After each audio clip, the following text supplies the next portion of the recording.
Welcome to Doc NYC. I'm the festival's director of programming, Basil Siokos, and this is the Q&A for The Painter and the Thief, which is screening in our Winner's Circle section. We're happy to have the film's director, Benjamin Ree, join us from Norway. Thank you so much for being part of the festival, Benjamin. Thank you so much for having me. It's a pleasure. I'll begin just by asking, the origins of the story, sort of how you found out about the theft and what you thought the story was going to be before you started to develop it. So this project began with me researching art robberies and just by I was curious about art robberies. And then this story about this robbery was on the front newspapers in Norway. And I was immediately intrigued by exactly this story because it was an art robbery from an unknown artist. So I immediately took contact with the painter and began filming her. And I got access actually to begin filming both the painter and the thief, Karl Bertil and Barbara, when they had met the fourth time they met. And before that, a friend of Barbara had documented her art life, documenting every painting being made, filming exhibitions. And also we had surveillance footage from the actual robbery, and we had the courtrooms recording. So we had a lot of great archival footage before I came along. And when you did start to film with them, how long? What was the process for you? How many months? How many years did you actually film them? And was it difficult to maintain that kind of access with them for that period of time? So we filmed for 3.5 years. And when I began filming, I did not know anything where the story might end up. I was actually planning on doing a short documentary. Everything changed with the scene where Karl Bertil sees himself painted for the first time. That changed everything. Then I thought, this is not going to be a short documentary anymore. I thought I've actually never experienced anything like that ever before in my career, to capture something that's so raw and that has so many nuances and complexity to it. So that changed everything. So I just continued filming, and I did not know we're going to end the story. That was always a question.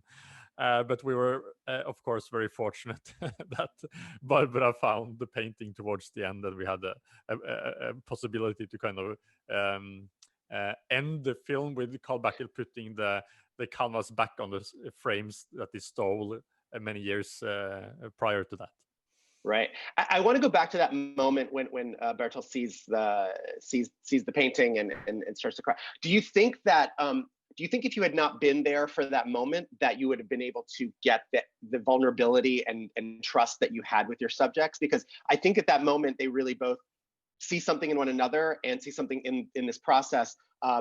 And you were there for it too, so you're part of it as well. And so I just wonder if you thought about sort of why they showed so much vulnerability to you and your camera, if you've thought about that aspect of it. Before that point, we had got okay access, also what you see in the film, but not to that kind of level that scene shows. So I was very surprised. I hadn't seen Karl Bertil cry before that moment.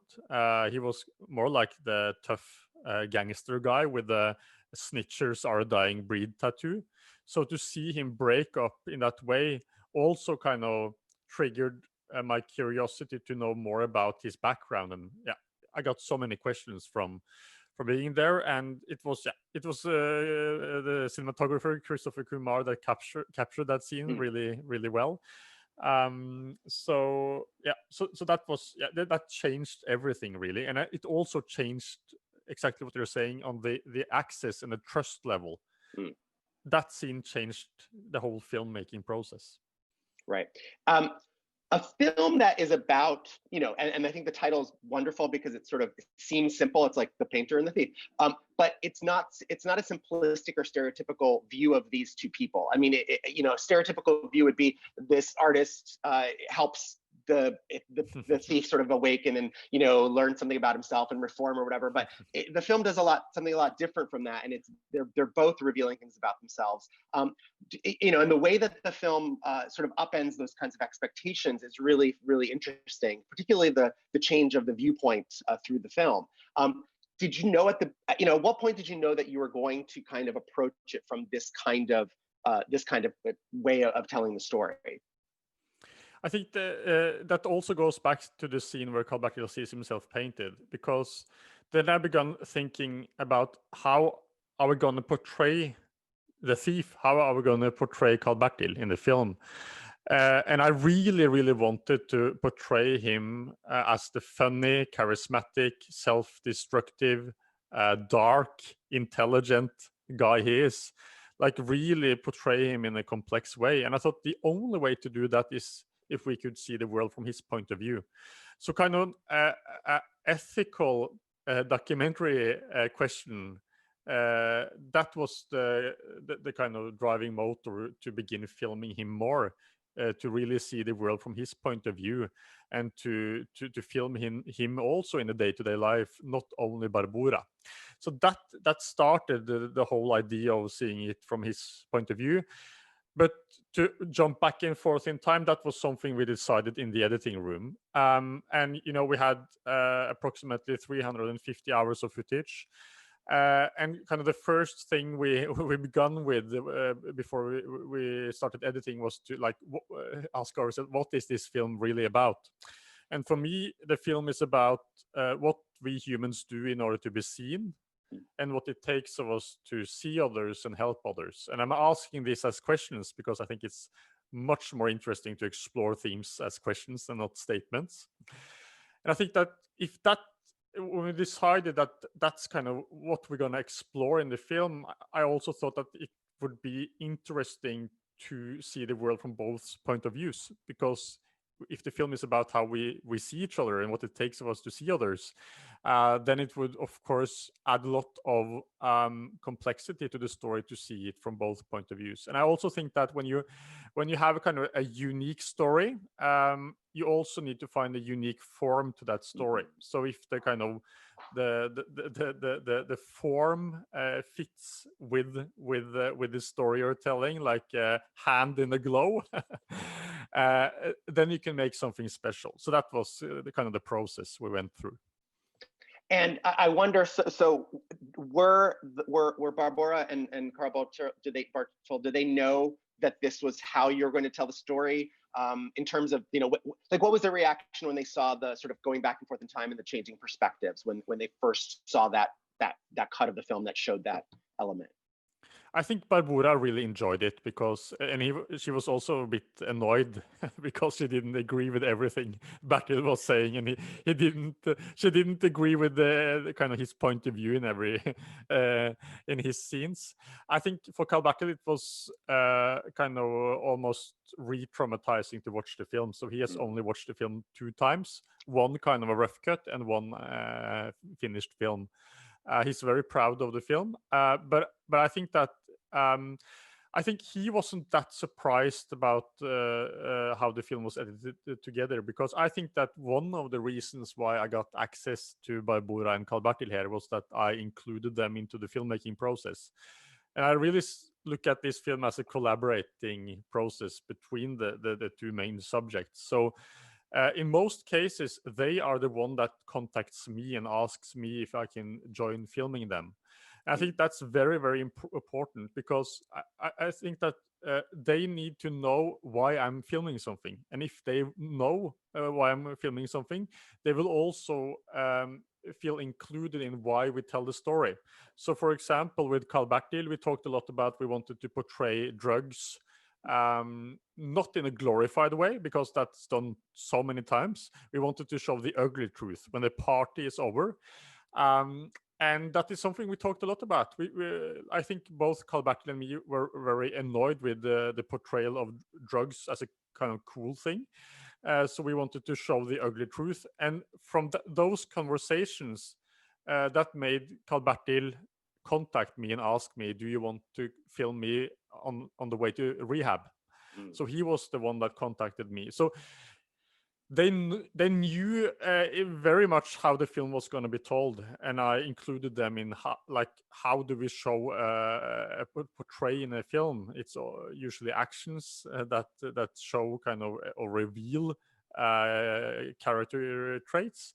So they knew about all of this, but they did not know so much about each other's perspectives. That I think that was the biggest surprise for them. And just a little bit more about the process. So in a typical, I mean, probably no week was typical, but in a typical week, so would you just wait to hear from them? Would you reach out to them about, your hopes for what you might film today?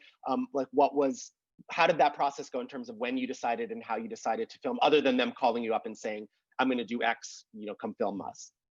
I think we met up once a week actually to eat lunch. and the kind of another reason why I got access was because we had a huge lunch budget in this film, because Barbora and Karl-Bertil, they don't have any money. So they actually came to, like, Barbora's studio were kind of 3 minutes away from where I have offices. So she came to me and we ate lunch, and the same with Karl-Bertil. And at those lunches, we talked about what we're going to film and what they felt comfortable filming. So, and then we maybe filmed, sometimes we filmed for 3 days in a week. Sometimes it went kind of some weeks without filming, but we still kind of had those lunches. So that was kind of the process. But this film was really like, I had to cancel my vacation in order to go when it happened. So, Right. for example, with the car accident, I canceled the Easter vacation. And then I went to film that. That was the only way to get the footage of the car crash, to be there at the hospital, all those scenes. So it was really like, it all depended on how much happened in both Barbora and Karl-Bertil's life, how much I filmed. Right. And then a key moment, and you referenced it earlier, was the incredible moment towards the end of the film where the stolen paintings are discovered. Can you talk more about sort of the behind the scenes of how that happened and how you were there, and what that process was to just be there for that aha moment? So we filmed a lot, and Barbora always wanted to try to find the paintings. And of course, I think that, of course, I don't like the expression "fly on the wall," because I think that just for me being there with the camera, I will affect and influence the lives of both Barbora and Karl-Bertil. And of course, the film is also a bit self-reflective in a way, in that sense, because we're jumping back and forth in time. And I want the audience to think about how a camera being present also affects both of their lives, in the same way how Barbora's art project affects Karl-Bertil's life. So I think that, of course, me being there with the camera affected that Barbora really wanted to to find the painting. Of course, I think that affected her motivation to find it. But then it was I filmed that kind of her project, Find the Paintings, for many years before she kind of got in contact with the other thief. And he helped her to get in hold of another woman that lived in the same flat he thought that he had placed the swan song. And that was a really kind of a dangerous place. I've also heard from others that's many people have found dead bodies there. There's a lot of, that's a really Wow. I think it's I did not know really what I walked into when I walked into that place, and I thought that I was just going to film Barbora looking looking at the loft and also the cellar, but she just broke up every door, and I thought that was I thought that was a bit scary. But what do you do when you're there, really? And like it. And of course, the painting was just lying there with an open door. And I think that I think I was swearing a lot when she found the painting. We edited that away in the post-production, but it was a huge surprise to both of us. But there's a cat. I know, a sorry. Cat. It's so cute. She loves it's Zoom. so cute. I mean, it's such an amazing moment, and it sort of it's so satisfying as a filmmaker, I'm sure, to have that happen as well, and of course for Barbora. But it's just it's just an amazing moment. I had to ask sort of about the behind the scenes. What, sort of before we wrap up, I know that Barbora joined you at Sundance. Karl-Bertil wasn't able to be there, but can you talk a little bit about sort of, I guess it's two things, like how you prepared them for I guess, the world's attention to be Mm, placed on them, given mm, how vulnerable they are in the film with one another and with the camera, and sort of how it's affected them since. I mean, it's been mm. almost a year, since January, since the film has gotten out there, and I'm not sure what the release has been like at home yet for you, but you can tell us about that as well. Sort of Mm. what the response has been for them and how it's impacted their lives. I'm very proud to say that they're both doing great, actually, and I think that they were prepared in many ways for this, because I think that dramaturgy, and that I included them in that process. Dramaturgy in documentary film is not only an artistic choice, but it's also an ethical choice, because they have to live with this film for the rest of their lives. Barbora really enjoyed Sundance. she she became an overnight star. She was recognized not only in Park City but also in Salt Lake City. She sold a lot of paintings now to the U.S. market.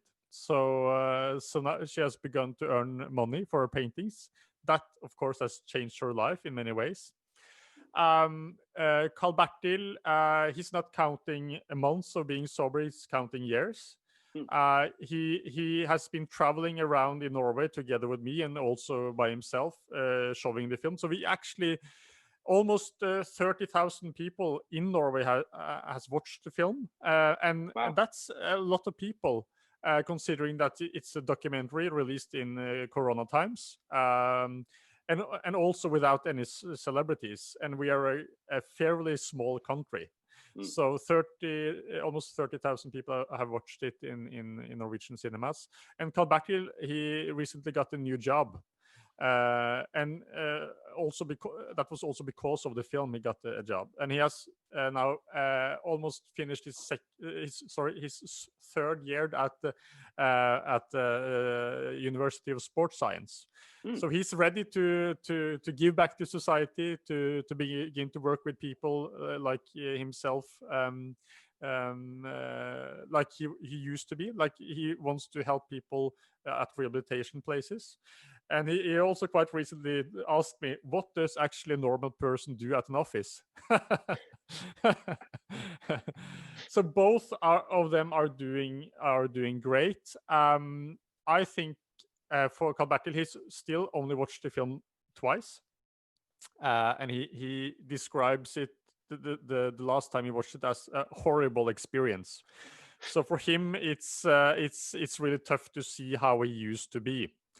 But I have to say, I'm so proud of both of them. I'm so proud of them. And we're now seeing, like, Barbara and Carl Bertil, they receive up to 20 messages each day. You know, the film is sold to 45 countries. And people use the film as a motivation to change their lives. So these are people with severe life-threatening drug problems. One person wrote quite recently that he had seen the film 6 times over a weekend, and on Monday he went to rehab. And that's some of the messages Carl Bertil is getting. So, and of course, for me, that's better than any award, that people actually can use use the film as an inspiration to become sober. Yeah, and of course, I'm also very proud of Barbora, and I really think that she deserves all the attention she can get. It's really difficult to be a young female painter artist, and now she's getting a lot of attention. So I think that's great. That's excellent. So good to hear about the positive outcomes of this process and of the film, which is so wonderfully made. We do have to wrap it up with that, but I want to thank you so much, Benjamin Ree, for joining us and for being part of Doc NYC with The Painter and the Thief. Thank you again. Thank you so much for having me. Thank you.